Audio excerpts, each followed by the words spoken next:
খবর শুনছেন দিনাজপুর সংবাদ চ্যানেল থেকে। আজ জানাবো পশ্চিমবঙ্গ দেশ বিদেশের বাছাই করা গুরুত্বপূর্ণ তাজা সংবাদ। খবরের শুরুতেই জানিয়ে দেব সংবাদ শিরোনাম, পরে বিস্তারিত। হিমাচলের পাওটা সাহিবে ভোরবেলা খুন, ব্যস্ত চকে ব্যক্তির গলা কেটে হত্যা। লাইনের ঝামেলা শেষ, এবার বাড়িতে বসেই সেরে নিন আধার কার্ডের যাবতীয় আপডেট, রইল সহজ নিয়ম। বুকের ওপর দিয়ে বইছে নদী, আসানসোলে বন্যার তাণ্ডবে ছাদি এখন শেষ আশ্রয়, প্রশাসনের বিরুদ্ধে ক্ষোভের আগুন। কাস্ট সার্টিফিকেট নিয়ে রাজ্য সরকারের বড় ধাক্কা হাইকোর্টের। 2011 সালের পর জারি হওয়া শংসাপত্র নিয়ে কী নির্দেশ? টানা বৃষ্টিতে কলকাতায় ভেঙে পড়ল বহুতলের একাংশ, চাপা পড়ে মৃত এক, আগেই বিপজ্জনক ঘোষণা করেছিল কেএমসি।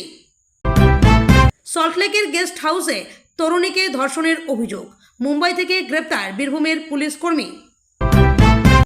জনগণনার অনলাইন সেলফ এনুমারেশনে শীর্ষে মালদহ, পিছিয়ে পশ্চিম বর্ধমান, কলকাতা।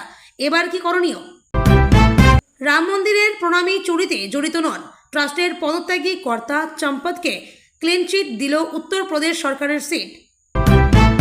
দোকানের বাইরে আয়, আমরা বিজেপি করি, মিষ্টির দোকানে যুব নেতার তাণ্ডব, থানায় অভিযোগ। অন্নপূর্ণা যোজনায় পরের কিস্তির টাকা কবে ঢুকছে জানিয়ে দিলেন মুখ্যমন্ত্রী। হাতে নাতে গ্রেপ্তার ব্যাটরা থানার এসআই, খপ করে ধরেছি, ঘুষখোরদের কড়া বার্তা মুখ্যমন্ত্রীর। ডিএ মামলায় বড় আপডেট, সুপ্রিম কোর্টে পরিসংখ্যান দিয়ে যা জানালো রাজ্য। পাল্টা সওয়ালে কি বললেন বিকাশ রঞ্জন ভট্টাচার্য? কাজে বাধা মমতার, রাজ্য পুলিশ নয়, আইপ্যাক মামলায় সিবিআই তদন্তই চাইছে ইডি।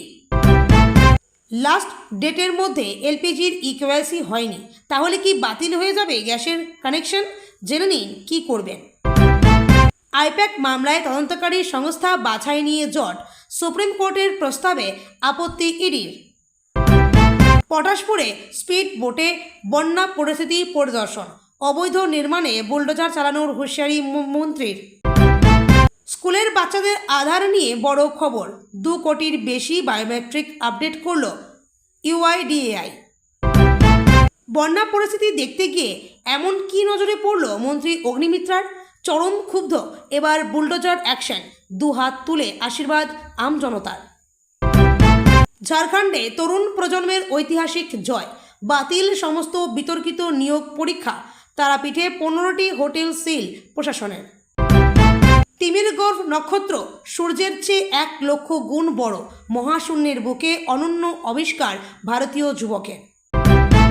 ফাঁসি নয়, মৃত্যুদণ্ড হবে ইনজেকশনে, বড় রায় সুপ্রিম কোর্টে। বোরখা পরে এসে প্রায় 6.5 ভরির সোনার হার চুরি, নামকরা গয়নার দোকানে চাঞ্চল্যকর অভিযোগ। এতক্ষণ শুনছিলেন সংবাদ শিরোনাম, এখন আসছি বিস্তারিত খবরে। হিমাচল প্রদেশের সিরমৌর জেলার নাহানে এক ব্যক্তিকে গলা কেটে খুন করা হয়েছে। পাওটা সাহিবের সবচেয়ে ব্যস্ত বিশ্বকর্মা চকে মঙ্গলবার ভোররাত প্রায় 2:30 থেকে 3টের মধ্যে এই হত্যাকাণ্ডের ঘটনা ঘটে। ঘটনার পর গোটা এলাকায় চাঞ্চল্য ছড়িয়ে পড়েছে। শহরের পার্কিং এলাকা থেকে বিশ্বকর্মা চক পর্যন্ত রক্তের দাগ পাওয়া গিয়েছে। এদিকে ঘটনাকে কেন্দ্র করে পরিবারের সদস্যরা ও গ্রামবাসীরা 2 ঘন্টার সময়সীমা শেষ হওয়ার পর রাস্তা অবরোধ করেন। জানা গিয়েছে মৃত ব্যক্তি সিলাইয়ের সবজির দোকান চালাতেন এবং প্রতি তৃতীয় দিন সবজি নিয়ে আসার জন্য পিকআপ গাড়িতে করে পাওটা সাহিব যাতায়াত করতেন। তবে এখনও পর্যন্ত ঘটনাটি সম্পর্কে বিস্তারিত তথ্য সামনে আসেনি। এদিকে পরিবারের সদস্যদের পাশাপাশি বিপুল সংখ্যক মানুষ থানার বাইরে জড়ো হন এবং পরবর্তী পদক্ষেপ নিয়ে আলোচনা করেন।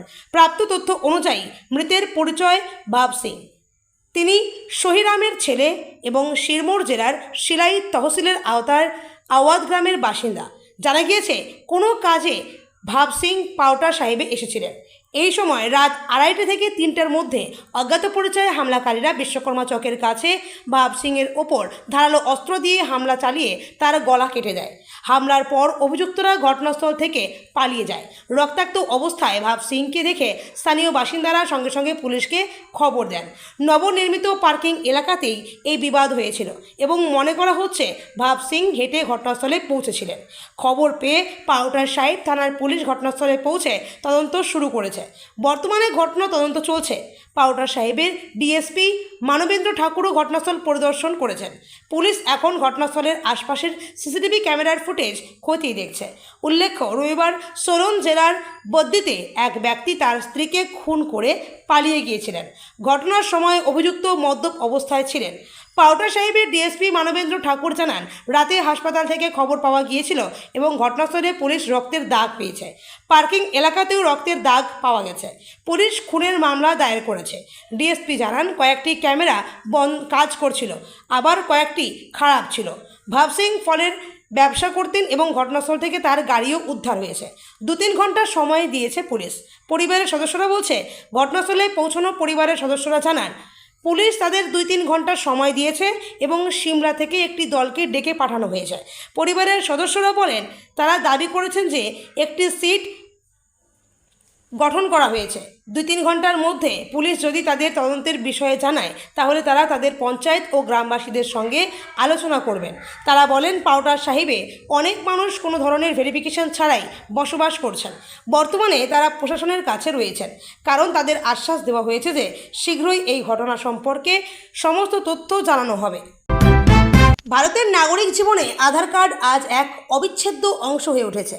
পরিচয় প্রমাণ থেকে শুরু করে ঠিকানা যাচাই, ব্যাংকিং পরিষেবা, সরকারি প্রকল্পের সুবিধা নেওয়া কিংবা স্কুল কলেজে ভর্তি ও চাকরি সব ক্ষেত্রেই আধার কার্ডের প্রয়োজনীয়তা সর্বব্যাপী। তাই আধার কার্ডে কোনো ভুল থেকে গেলে তা সাধারণ মানুষের দৈনন্দিন জীবনে বড় সমস্যার কারণ হয়ে দাঁড়াতে পারে। সাধারণ মানুষের এই দুর্ভোগ কমাতে এবং পরিষেবা আরও সহজলভ্য করতে এবার আধার আপডেটের নতুন নির্দেশিকা ও হোম সার্ভিসের ব্যবস্থা আনা হয়েছে। বাড়িতে বসেই আধার আপডেট, ঝঞ্ঝাটহীন নতুন নিয়ম। বর্তমান সময়ে দাঁড়িয়ে আধার কার্ড কেবল একটি পরিচয়পত্র মাত্র নয়, বরং প্রতিটি ভারতীয় নাগরিকের দৈনন্দিন তালিকার অপরিহার্য অঙ্গ। তবে জীবিকা বা অন্যান্য কারণে বাসস্থান পরিবর্তন কিংবা ব্যক্তিগত তথ্যে ভুল সংশোধনের প্রয়োজন হামেশাই পড়ে। এতদিন আধার সেন্টারে গিয়ে লম্বা লাইনে দাঁড়িয়ে এই কাজ করতে হতো। তবে নতুন নিয়মে সেই দীর্ঘ অপেক্ষার দিন শেষ হতে চলেছে। কিভাবে মিলবে আধার আপডেটের হোম সার্ভিস? আধার এনরোলমেন্ট বা যে কোনো তথ্য আপডেটের সুবিধার জন্য এখন থেকে আর ঘন্টার পর ঘন্টা লাইনে দাঁড়িয়ে থাকতে হবে না। বাড়িতে বসেই খুব সহজেই এই পরিষেবা পাওয়া সম্ভব। এর জন্য জন্ম শংসাপত্র বা মেডিকেল শংসাপত্রের মতো প্রয়োজনীয় নথিগুলি জমা দেওয়া একান্ত প্রয়োজন। পরিষেবা পেতে UIDAI এর নির্দিষ্ট ইমেল ঠিকানা help@uidai.government.in কিংবা সংশ্লিষ্ট আঞ্চলিক বা রাজ্য দপ্তরের ইমেল ঠিকানায় একটি রিকোয়েস্ট পাঠাতে হবে। ইমেলে স্পষ্টভাবে জানাতে হবে যে আপনার ঠিক কোন পরিষেবাটি প্রয়োজন, ঘরের দরজায় কোন কোন আধার পরিষেবা পাওয়া যাবে। বাড়িতে বসেই আধার পরিষেবার জন্য আবেদন করলে যে সমস্ত কাজগুলি ঘরে বসেই সেরে ফেলা সম্ভব তার তালিকা নিচে দেওয়া হলো। নতুন Aadhaar enrolment, biometric update, mobile number বা ইমেল আপডেট, ঠিকানা আপডেট, হোম সার্ভিসের খরচ কত?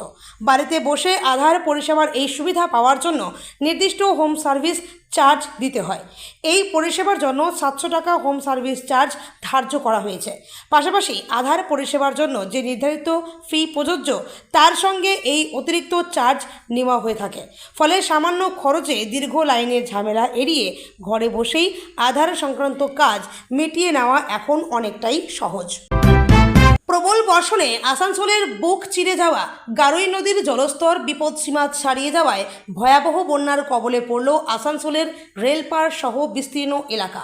সোমবার রাত থেকে শুরু হওয়া এই দুর্যোগে কার্যত জলমগ্ন শহর। বহু মানুষ গৃহহীন হয়ে পড়েছেন, আবার অনেকেই প্রাণের ভয়ে বাড়ির ছাদে আশ্রয় নিয়ে দিন কাটাচ্ছেন। জলের নিচে জনপথ। সোমবার সকাল থেকে একটানা বৃষ্টির জেরে দুপুরের পর থেকেই গারোই নদীর জল ফুলে ফেঁপে উঠতে থাকে।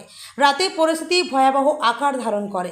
রেলপারের বিস্তীর্ণ এলাকা একতলা সমান জলের নিচে তলিয়ে যাওয়ায় বাসিন্দারা চরম আতঙ্কে রয়েছেন। আসবাবপত্র, খাদ্য সামগ্রী সবই নষ্ট হয়েছে বলে অভিযোগ স্থানীয়দের। দুর্ঘটনার আশঙ্কায় ইতিমধ্যেই পুরো রেলপার এলাকার বিদ্যুৎ সংযোগ বিচ্ছিন্ন করে দেওয়া হয়েছে, যার ফলে অন্ধকারে মশার উপদ্রব ও জলবাহিত রোগের আশঙ্কায় দিন কাটছে মানুষজনের। উদ্ধার কাজ ও জনপ্রতিনিধিদের তৎপরতা। উত্তর আসানসোলের 4টি ওয়ার্ড এখন মূল শহর থেকে বিচ্ছিন্ন হয়ে পড়েছে। যোগাযোগকারী সেতুগুলি ভেসে গেছে এবং রাস্তাঘাট জলের তলায়। যুদ্ধকালীন পরিস্থিতিতে জেলা প্রশাসন, পুর নিগম, বিপর্যয় মোকাবিলা দল, পুলিশ ও দমকল উদ্ধার কাজ চালাচ্ছে।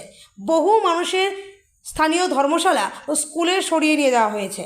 প্রাক্তন কাউন্সিলর গৌরব গুপ্ত জানান, সকাল থেকেই আটকে থাকা মানুষদের জন্য দুধ, পাউরুটি ও শিশুদের খাবারের ব্যবস্থা করা হচ্ছে। বিধায়কের প্রতিনিধি দলও এলাকা পরিদর্শন করে ত্রাণ বিতরণ করেছে। প্রশাসনের বিরুদ্ধে ক্ষোভের পাহাড়। উদ্ধার কাজ চললেও স্থানীয়দের একাংশের গলায় আক্ষেপ ও ক্ষোভের সুর। বাসিন্দাদের অভিযোগ, ভোটের সময় নেতা মন্ত্রীদের দেখা মিললেও বিপদের দিনে কাউকেই পাশে পাওয়া যাচ্ছে না। দীর্ঘদিনের জলমগ্ন হওয়ার সমস্যা নিয়ে তারা প্রশ্ন তুলেছেন। প্রতি বছরই কি এই ছবি দেখতে হবে? বাসিন্দাদের দাবি, গারোই নদীর গতিপথ দখল করে বহু অবৈধ নির্মাণ গড়ে উঠেছে। এছাড়া নদীর নাব্যতা কমে যাওয়ায় অল্প বৃষ্টিতেই এই প্লাবন সৃষ্টি হয়। কয়েক বছর আগেই পুর নিগমের তৈরি করা মাস্টার প্ল্যান যে পুরোপুরি কার্যকর হয়নি তা এই দুর্যোগেই স্পষ্ট হয়ে উঠেছে। পুর নিগমের এক আধিকারিক জানিয়েছেন, পরিস্থিতি সামাল দিতে প্রশাসন তৎপর।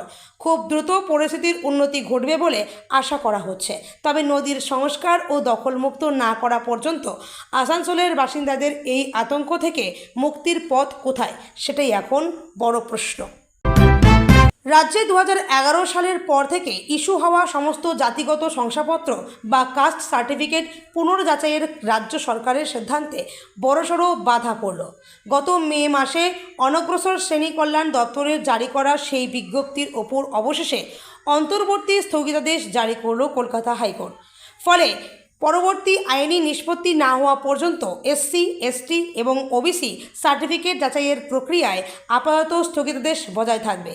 ঠিক কী ছিল রাজ্যের নির্দেশ? চলতি বছরের গত 14ই মে রাজ্যের অনগ্রসর শ্রেণী কল্যাণ দপ্তরের তরফে একটি বিজ্ঞপ্তি জারি করা হয়েছে। সেখানে নির্দেশ দেওয়া হয়েছিল যে 2011 সালের পর থেকে রাজ্যে যত তফসিলি জাতি, তফসিলি উপজাতি এবং অন্যান্য পিছিয়ে থাকা শ্রেণী বা ওবিসি সার্টিফিকেট ইস্যু করা হয়েছে, সেগুলির সবকটি ফের যাচাই করে দেখতে হবে। কোনো শংসাপত্র ভুয়ো প্রমাণিত হলে তা তৎক্ষণাৎ বাতিল করার কথাও জানিয়েছিল রাজ্য সরকার। হাইকোর্টে মামলা ও উভয় পক্ষের সওয়াল। রাজ্য সরকারের এই সিদ্ধান্তকে চ্যালেঞ্জ জানিয়ে কলকাতা হাইকোর্টে একটি জনস্বার্থ মামলা দায়ের হয়। মামলাকারীর পক্ষে বিশিষ্ট আইনজীবী বিকাশ রঞ্জন ভট্টাচার্য আদালতে সওয়াল করে জানান যে এই ধরনের শংসাপত্র বাতিল করার কোনো এখতিয়ার বা ক্ষমতা রাজ্যের নেই। অন্যদিকে রাজ্যের অ্যাডভোকেট জেনারেল সুরজিৎ নাথ মিত্র পাল্টা দাবি করেন যে আধার কার্ড, ভোটার কার্ড এবং পারিবারিক অন্যান্য নথিপত্র যাচাই করে এই ধরনের সিদ্ধান্ত নেওয়ার আইনি অধিকার রাজ্যের রয়েছে। হাইকোর্টের নির্দেশ ও ব্যতিক্রম।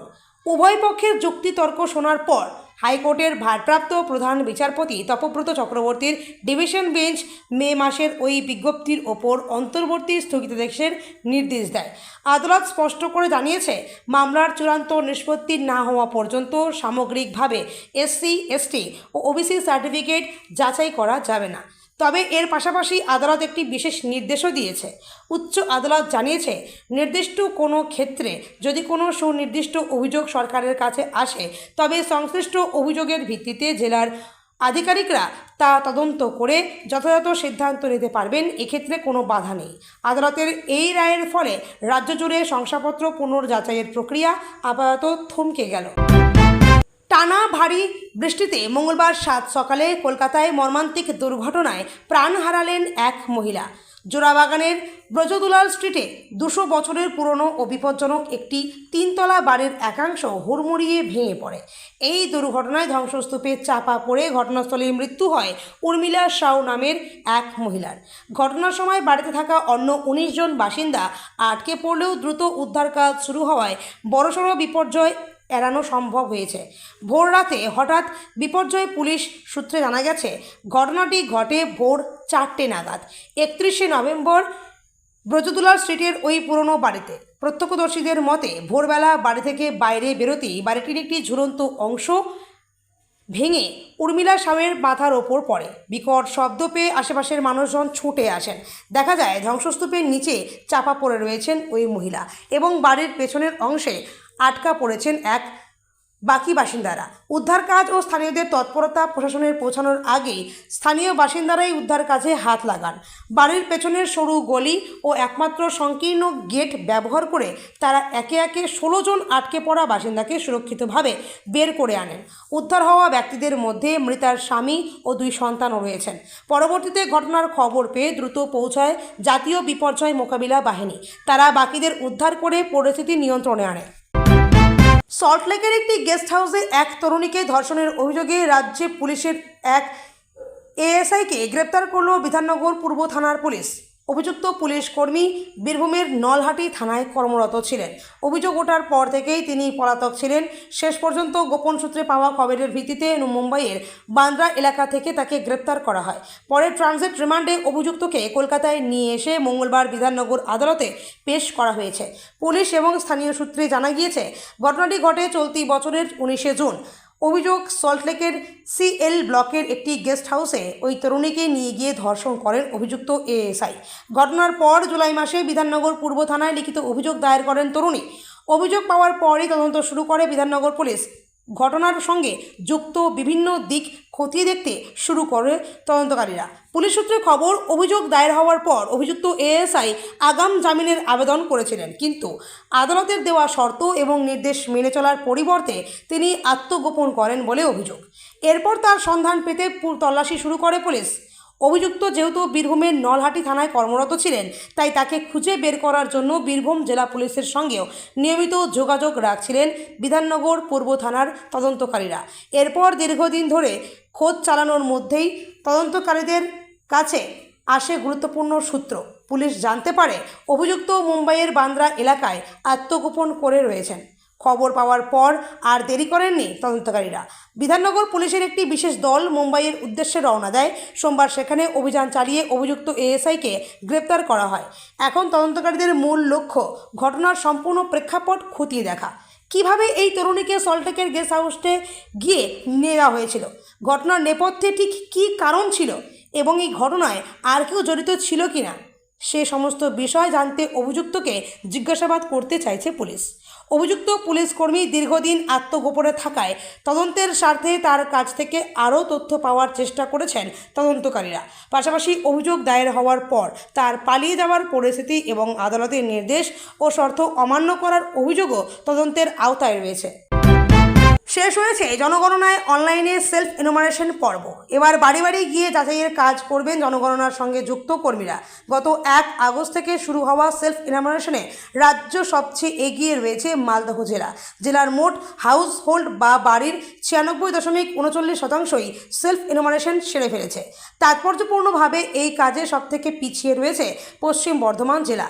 সেখানে মাত্র 86.69% সেলফ এনুমারেশন সম্পন্ন হয়েছে। তালিকার শেষের দিকে রয়েছে কলকাতা ও পুরুলিয়া জেলা। এই 2 জেলায় সেলফ এনুমারেশন হয়েছে যথাক্রমে 87.01% ও 87.49%। এই প্রথম জনগণনার কাজ হচ্ছে ডিজিটাল পদ্ধতিতে, যার মধ্যে ছিল সেলফ এনুমারেশন। এর মাধ্যমে নাগরিকরা নিজেদের তথ্য নিজেরাই নথিবদ্ধ করার সুযোগ পেয়েছেন। সোমবার পর্যন্ত রাজ্যের রিপোর্ট থেকে এই তথ্য মিলেছে। রিপোর্ট থেকে জানা গিয়েছে রাজ্যে মোট সেলফ এনুমারেশন হয়েছে 53,13,589টি। শতাংশের হিসেবে 93.84। তালিকার শীর্ষে রয়েছে মালদহ, এছাড়া মুর্শিদাবাদ 94.90%, দক্ষিণ দিনাজপুর 94.65%, উত্তর 24 পরগনা 94.28%, নদিয়া জেলা 94.22% ও কোচবিহার 94.15% সেলফ এনুমারেশন সম্পন্ন হয়েছে। পূর্ব বর্ধমান জেলায় সেলফ এনুমারেশন সম্পন্ন হয়েছে 92.96%। 90%-এর নিচে পশ্চিম বর্ধমান, কলকাতা ও পুরুলিয়া ছাড়াও রয়েছে দার্জিলিং জেলাও। দার্জিলিংয়ের সেলফ এনুমারেশন সম্পন্ন হয়েছে 88.99%। বলে রাখা প্রয়োজন, এই প্রথম জনগণনার কাজ হচ্ছে ডিজিটাল পদ্ধতিতে, যার মধ্যে ছিল সেলফ এনুমারেশন।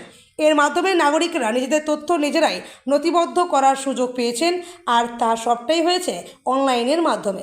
15 দিন ধরে এই কাজ হয়েছে।